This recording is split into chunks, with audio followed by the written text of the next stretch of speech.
வணக்கம். இன்னைக்கு my home my கிச்சனில் மாங்காய் பொடி எப்படி பண்ணுறதுன்னு பார்க்கலாம். அதாவது ஆம்ச்சூர் பவுடர் சொல்லுவோம் இல்லையா, அது எப்படி பண்ணுறதுன்னு பார்க்கலாம். நல்லா ஃப்ரெஷ்ஷாக மாங்காய் பறித்து பண்ண போகிறேன். நான் வந்து இன்றைக்கி கிளிமூக்கு மாங்காய் பறித்து பண்ணுறேன். உங்களுக்கு வந்து அந்த குண்டு மாங்காய், புளிப்பு மாங்காய் அந்த மாதிரி கிடைக்கும் இல்லையா, ஊறுகாய் மாங்காய் அந்த மாதிரிலாம் இருக்கும். அந்த மாங்காயில் வந்து கிளிமூக்கு மாங்காய் விட புளிப்பு நல்லா நிறைய இருக்கும். அந்த மாங்காயில் கூட பண்ணலாம். ஆனால் நான் வந்து எங்கள் வீட்டில் கிளிமூக்கு மாங்காய் இருக்கிறதுனால கிளிமூக்கு மாங்காயிலே பண்ணிக்குவேன். அதனால் இன்றைக்கி கிளிமூக்கு மாங்காய் பறித்து எப்படி பண்ணுறதுன்னு பார்க்கலாம் வாங்க. நல்லா காயாக இருக்க மாங்காவாக பறிச்சிக்கலாம். அப்போ தான் வந்து அதில் கொஞ்சம் புளிப்பு அதிகமாக இருக்கும். காய் மாங்கன்னா இப்படி பறித்தோன்னே அதுலேருந்து இந்த மாதிரி பால் வரும். பால் வந்து மேலே பற்றக்கூடாது அப்படி சொல்லுவாங்க. ஏன்னா அப்புறம் புண்ணு வந்துடும், கண்ணில் வாயிலெல்லாம் படக்கூடாது, புண்ணு வந்துடும். நல்லா பறிக்கும்போது ஜாக்கிரதையாக பறிச்சுட்டு நான் வந்து ஒரு 2 கிலோ அளவுக்கு பறித்து எடுத்துக்கிறேன் மாங்காய். அதுதான் மாங்காய்லாம் பறிச்சுட்டு வந்துட்டேன். இது வந்து 2 கிலோ இருக்குது கரெக்டாக. இப்போ இதில் வந்து மேலே இருக்க அந்த காம்பு பகுதியை கட் பண்ணிக்கலாம். ஏன்னா அதில் வந்து பால் வந்தது இல்லையா, அதனால் அந்த மேலே இருக்க பகுதியை மட்டும் நறுக்கி எடுத்துட்டு அதுக்கப்புறம் அதை நறுக்குனதுக்கு அப்புறமும் அதுலேருந்து கொஞ்சம் பால் வரும். அதனால் காம்பை நல்லா கட் பண்ணிவிட்டு அதுக்கப்புறம் தண்ணியில் போட்டு நல்லா கழுவி எடுத்துக்கலாம்.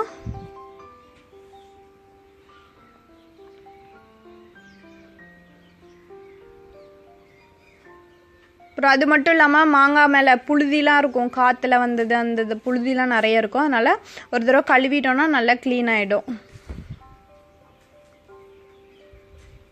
நல்லா தேய்ச்சி கழுவிக்கலாம்.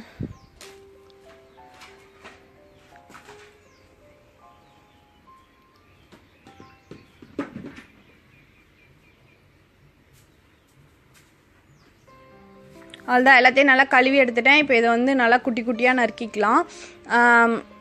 நான் வந்து இன்றைக்கி தோலோடையே காய வைக்க போகிறேன். உங்களுக்கு தோல் வேண்டாம் அப்படின்னா நீங்கள் வந்து இந்த தோலை மேலே இருக்க தோலை சீவிட்டு அதுக்கப்புறமேட்டு நறுக்கிக்கலாம். தோலை சீவிட்டு நல்லா குட்டி குட்டியாக நறுக்கணும். ரொம்ப பெருசாக நறுக்கக்கூடாது. நல்லா சின்ன சின்னதாக நறுக்கி காய வச்சிட்டோன்னா மிக்சியில் அரைக்கும்போது கொஞ்சம் ஈஸியாக இருக்கும். பெருசாக கட் பண்ணி காய வச்சிட்டோன்னா அது வந்து மிக்சியில் அரைக்கிறதுக்கு ரொம்ப கஷ்டப்படும் மிக்சி. அப்புறம் பிளேடு சீக்கிரமாக டேமேஜ் ஆகிடும். அதனால் கட் பண்ணும்போது நல்லா குட்டி குட்டியாக கட் பண்ணிக்கோங்க. அப்படி இல்லைனா வெஜிடபிள் பீலர் இருக்கும் இல்லையா, அதில் வந்து தோலை சீவி எடுத்துட்டு அந்த மேலே இருக்கிறதையும் அப்படியே லேயராக சீவி எடுத்து அதையும் வெயிலில் காய வச்சு அந்த மாதிரி பொடி பண்ணிக்கலாம். ஆனால் நான் இன்றைக்கி வந்து இந்த மாதிரி சின்ன சின்னதாக கட் பண்ணி தான் வெயிலில் காய வைக்க போகிறேன். அதுவும் இல்லாமல் பெருசாக கட் பண்ணிட்டோன்னா காயறதுக்கும் ரொம்ப நாள் ஆகும். குட்டி குட்டியாக கட் பண்ணிட்டோன்னா சீக்கிரமாக காஞ்சிரும். அதனால்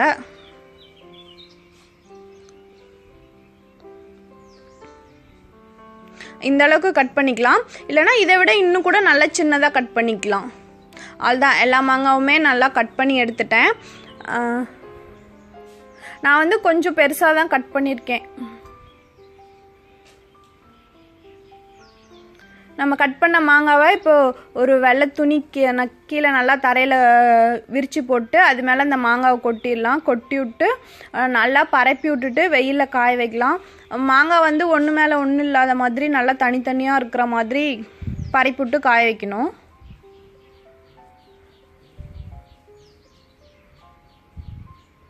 இந்த மாதிரி நல்லா பரப்பிடணும். ஒன்று மேலே ஒன்று இருக்கக்கூடாது. அப்போ தான் வந்து மாங்காய் நல்லா காயும். எல்லா மாங்காவும் ஒன்று மேலே ஒன்று இருந்ததுன்னா மேலே இருக்கிறது மட்டும் காயும், அடியில் இருக்கிறது காயாது. அவ்வளோதான், வெயில் அடிக்க ஆரம்பிச்சிருச்சு. இப்போ இதை நல்லா காய வச்சு எடுத்துக்கலாம்.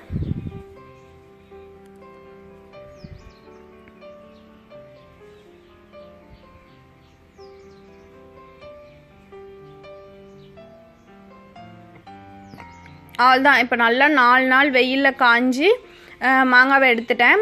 இப்போ வந்து இப்படி உடைச்சோன்னா உடையணும், அந்தளவுக்கு காய வச்சுக்கோங்க.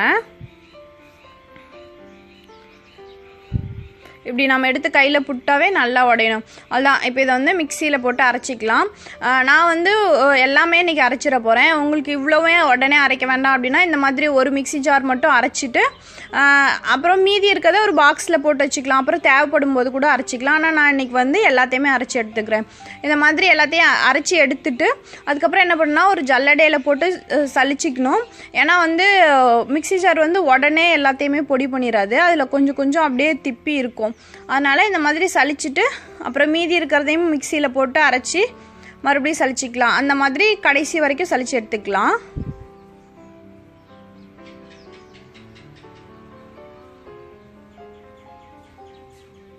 அவ்வளோதான், இதுதான் கடைசி. இதை மட்டும் போட்டுட்டு சலிச்சிட்டு எடுத்துக்கலாம். மீதி இருக்கு இல்லையா, இதை வந்து வத்த குழம்புக்கு அப்புறம் புளிக்குழம்புக்கு அதுக்கெலாம் போட்டுக்கலாம், நல்லாயிருக்கும். அவ்வளோதான், நம்மளோட மாங்காய் பொடி அரைச்சி ரெடி ஆகிடுச்சு. இன்னும் நல்லா நைஸாக வேணும்னா இப்போ நம்ம சளிச்ச பவுடரே மிக்சியில் போட்டு ஒரு ஓட்டுனா இன்னும் நல்ல பவுடர் ஆகிடும். அவ்வளோதான், நம்மளோட ஆம்ச்சூர் பவுடர் ரெடி ஆயிடுச்சு. உங்களுக்கு இந்த வீடியோ பிடிச்சிருந்தா மை ஹோம் மை கிச்சனுக்கு சப்ஸ்கிரைப் பண்ணுங்கள். தேங்க்யூ.